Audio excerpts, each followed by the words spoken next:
أعوذ بالله من الشيطان الرجيم بسم الله الرحمن الرحيم. Assalamu alaikum, everybody. I am happy to record a few words today and share with you a few comments about the topic of marriage. My name is Suzy Ismail and my field is communication. I am a visiting professor of communication at DeVry University. I'm also a high school teacher of career planning and public speaking. But next to my teaching work, I am also very interested in the field of marriage and family relationships and family communication, and also women and youth empowerment. So along that line of work, I do quite a bit of counseling regarding family communication and marriage counseling as well, couples counseling, couples therapy, in terms of improving communication skills and really helping couples understand the importance of communication within their relationships. I began in this field of marriage and relationship building and relationship connections through my writing. I have several books about the topic of marriage. One is called When Muslim Marriage Fails, and another one is called Modern Muslim Marriage. And in both of those books, I had the opportunity to really research couples around us in our communities to try to understand what is happening in our marriages today.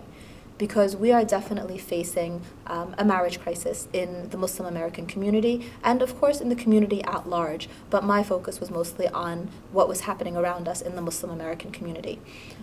Unfortunately, what came to about from the research that I did was that although we are very quick to say that in the U.S. the divorce rate is over 50%, that doesn't apply to us in our Muslim community. But the reality is that we're getting very close to that number as well. That almost half of every marriage that begins, usually beginning on very good terms, ends up in either divorce or separation, or even if the couple stays together, it's a very unhappy, unfulfilled type of a relationship. So the question is why? When we look at the Islamic understanding of marriage and the hikmah, the wisdom behind why marriage is something that's very sanctified in our deen, in our religion, and we understand that marriage, as described in the Quran, is a relationship that is supposed to be built on mawaddatan wa rahmah. And mawaddatan wa rahmah are the terms of love and mercy, or care and mercy. And this care and mercy is what we often see lacking in relationships today. Many relationships begin along the lines of the Hollywoodized or the Bollywoodized notions of love, of this idea of I need to find someone who's going to complete me. I need to find someone who, when I look at that person, I see, hearts and stars and butterflies and, the violins start playing. And while that emotion is a very real emotion, and it's an emotion that we do like to feel as human beings, the reality is that emotion enough is not going to sustain a successful, healthy marriage. And the pitfall of falling in love in the westernized sense of the word, in the mediated sense of the word, in the sense of the word that we see in movies and music and the popular novels these days, is that when we are falling in love with that initial feeling, that initial emotion, that spark, that excitement, it's really more of a feeling that is going to fade. It's not a feeling that's going to be long-term. So how do we change our marriages? How do we fix our relationships? How do we get to the point where we can have healthy marriages that follow the sunnah of the Rasul sallallahu alaihi wasallam, that really meet the requirements of a successful marriage Islamically, which is one that's built on mawaddatan wa rahmah? We go back to the beginning. It begins with our choice of spouse. It begins with us understanding that if we are in a position in our life where we are looking for another person to complete us, or we are looking for another person to make us happy, then we are not ready to be married. Because marriage requires two complete individuals, two people who already feel like they're whole, two people who know themselves, two people who know where they're going, who are marrying for the sake of Allah subhanahu wa ta'ala. And when you marry for the sake of Allah subhanahu wa ta'ala, that doesn't mean that you shouldn't have feelings for the person. It doesn't mean that you shouldn't want to spend the rest of your life with that person. But what it means is that you want to spend the rest of your life with that person in the halal way, in the way that Allah subhanahu wa ta'ala has sanctioned, in a marriage that is built on the focus of not only living with this person in the dunya, but also walking into Jannah, inshaAllah, hand in hand with that person. And having that person be the one who pulls you up, just as you pull him or her up as well throughout that journey of life. So the reality is that even if you enter a marriage with those goals and you choose the spouse based on the advice and the requirements that we have in our deen, and you follow the sunnah of the Rasul sallallahu alaihi wasallam, sometimes things will still go wrong. And that's the reality of marriage. So many times we seek that companion, or we look to our marriages as a place where everything should always be right. But the reality is that we don't live in a perfect world. And so there's no such thing as a perfect marriage. And there's also no such thing as a perfect person. And just as you have your flaws, the person that you will marry, or the person that you are married to, will have their flaws as well. But when you love someone for the sake of Allah subhanahu wa ta'ala, Allah subhanahu wa ta'ala fills in your heart this blessing of barakah, that when you look at your spouse, the beauty of their personality, the beauty of their iman, the beauty of their piousness, the beauty of their connection to you shines through and covers those flaws. Or even if you do continue to see those flaws, you recognize that this is not what makes the full person. And this is what love for the sake of Allah subhanahu wa ta'ala means. It means, yes, marrying a person that you're comfortable with, that you can connect with, that you can talk to, but also knowing that there is something beyond just the person that's in front of you, that there's something that's more to the marriage than just two people connecting. So that's the first step, really setting the foundation, understanding yourself and knowing yourself before embarking on the journey of seeking a spouse. Because so many times we spend a lot of effort focusing on, I need to know this person, I want to get to know him or her before I get married to them. But the reality is that in our society today, the highest percentage of divorces actually happen between people who have been dating or who have lived together for 2 or more years prior to marriage. So that means the longer you think you know someone, the less likely your marriage will succeed. So knowing someone is not the key to a successful marriage. Knowing yourself is much more important. Knowing what's important to you, knowing what you're willing to compromise on and what you will never compromise on, knowing your faith, knowing the rights and the responsibilities from an Islamic perspective, and then knowing how to communicate, how to connect with another person from the perspective of both the dunya and the deen, being able to connect those two. So the first step, as I said, is finding the pious spouse, finding the right spouse, and going through the selection process in a way that follows our deen, but still allows you to know that this is someone that you will be comfortable with. In the Center for Muslim Life, which is a marriage facilitation platform, some of the work that I've done in the past, and we're embarking on a new initiative now that is soon to be launched, so stay tuned for more information about that.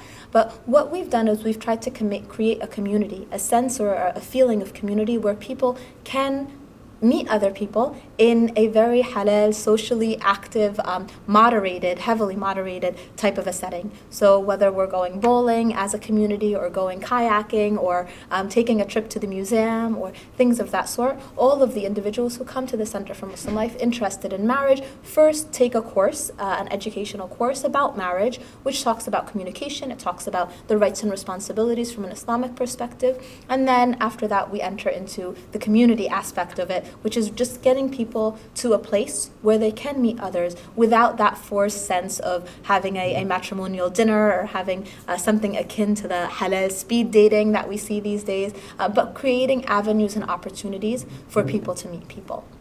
So now you've met the person, you feel like this is the one that you want to marry, you begin your marriage. What could go wrong? So many things. The question should be, what could go right? And when you look at the ayah in the Quran that's often written on the top of wedding invitations from Surah Ar-Rum that describes the marriage relationship, at the end of the ayah says, and in that there are signs for those who believe. So marriage itself is a sign. It's an ayah from Allah subhanahu wa ta'ala, a miracle in itself for those who believe, for those who think. Because when we think about marriage, we realize that you are taking two individuals from two completely different worlds, from two completely different cultures often, from two completely different families, and you are connecting them and asking them to live together. And in that there is an ayah, there is the miracle of Allah subhanahu wa ta'ala that any marriage even does work and does succeed. Also in that ayah, we see that the marriage relationship is described as a place of serenity. لِتَسْكَنُوا إِلَيْهَا. That means to live in peace, to find rest within the marriage. And so often we want our marriages to be a place of excitement, a place of passion, a place where there's fireworks all the time. And that's not reality. That's not what our marriages are supposed to be. When we marry, we should marry to find that tranquility, to find that place of rest, to find that connection with someone, whereas we're running around in the world and, getting tossed left and right and being put down and really experiencing the hardships of the world, we have that home to go to where we find tranquility and rest. So after we've entered into the marriage, one of the many concerns that will often occur are family concerns. Of course, these are two families that are coming together, not just two individuals. And in every family, there's often that feeling of, my son could have done better. My daughter could have done better. Maybe this one did this and this and that, and that's offensive to me. And a lot of times it's important for us as Muslims to understand that as much as we must respect our parents, as much as we must never utter even uff to our parents, there also has to be an understanding that when you enter into the marriage relationship, you are starting a new family. الرجال قوامون على النساء. That ayah means the men are the protectors of the women, which means that as the male in the relationship, there has to be a protection of the new family. And as the female in that relationship, there has to be a connection with the one who is the protector of the new family. So it should never interfere in terms of your relationship with your parents. It shouldn't necessarily make you in any way feel like you have to disrespect your parents in this new marriage, but there also has to be boundaries drawn that both parents would benefit from understanding that this is a new relationship, and the children themselves need to benefit and understand that this is a new relationship. So finding that balance, drawing the boundaries, understanding that you're creating a new family, and that new family's success is really dependent on those foundational years of how you connect with one another.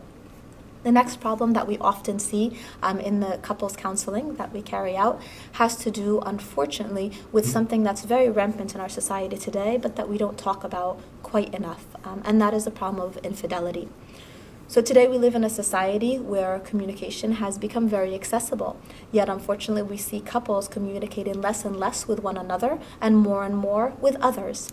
So whether it's in the workplace, kind of getting too friendly with coworkers, or within the community itself, the accessibility of individuals through email, through the internet, through social media, through Facebook, through Twitter, it's very easy to start a relationship without any intention of starting a relationship outside of marriage. And we see people getting sucked into this starting of a relationship. And again, shaitan comes to us in the strangest of ways sometimes, and then in the subtlest of ways, without even really recognizing what's happening.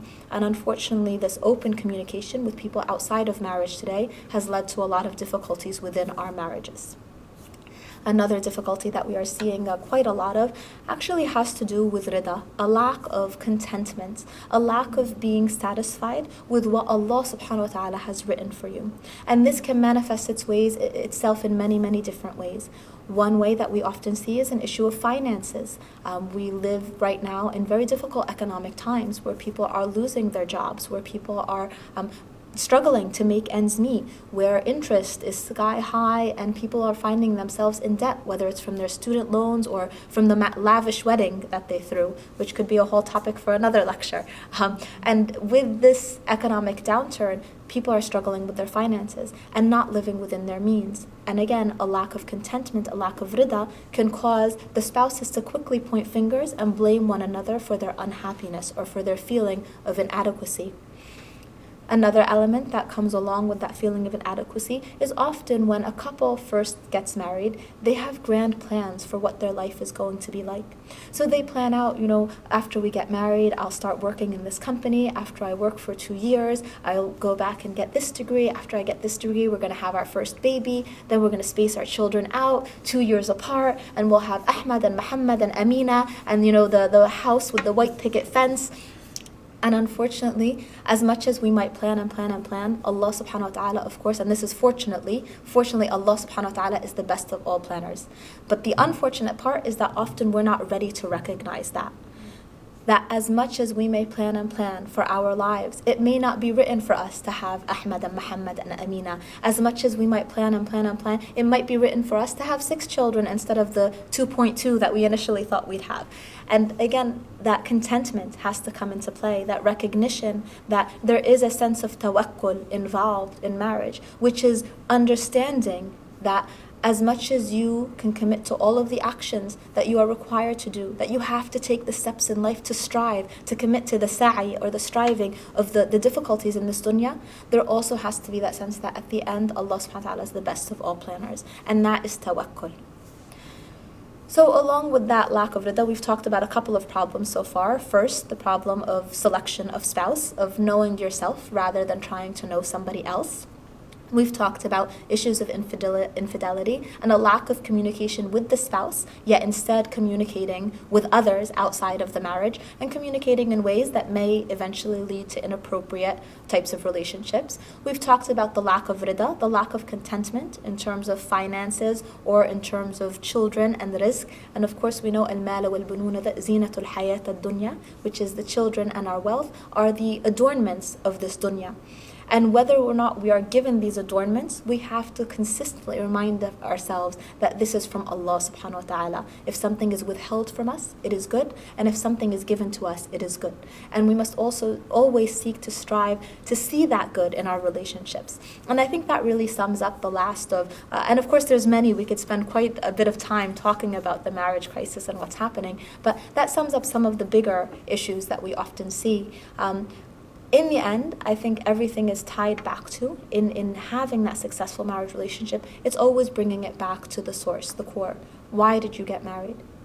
If you married to please Allah subhanahu wa ta'ala, then everything you do within that marriage will be a form of pleasing Allah subhanahu wa ta'ala. And in pleasing Allah subhanahu wa ta'ala, of course, we as humans will gain the greatest pleasure. And you can take all the marriage classes in the world, you can read all the marriage books in the world, but at the end of the day, if you are not constantly making dua, if you are not praying for the barakah within your relationship, then following all those rules will not mean a thing. So take the action, strive to get your marriage to that point where it is successful, where it is that place of tranquility, where your heart truly finds rest, but also keep in mind that Allah subhanahu wa ta'ala is the best of all planners. May Allah subhanahu wa ta'ala bless all of our marriages, bless all of us who are still seeking a spouse with the righteous spouse, and bless all of us who are struggling in our marriages with relief and rest in the way that He knows is best. Jazakum Allahu khair. Wassalamu alaikum.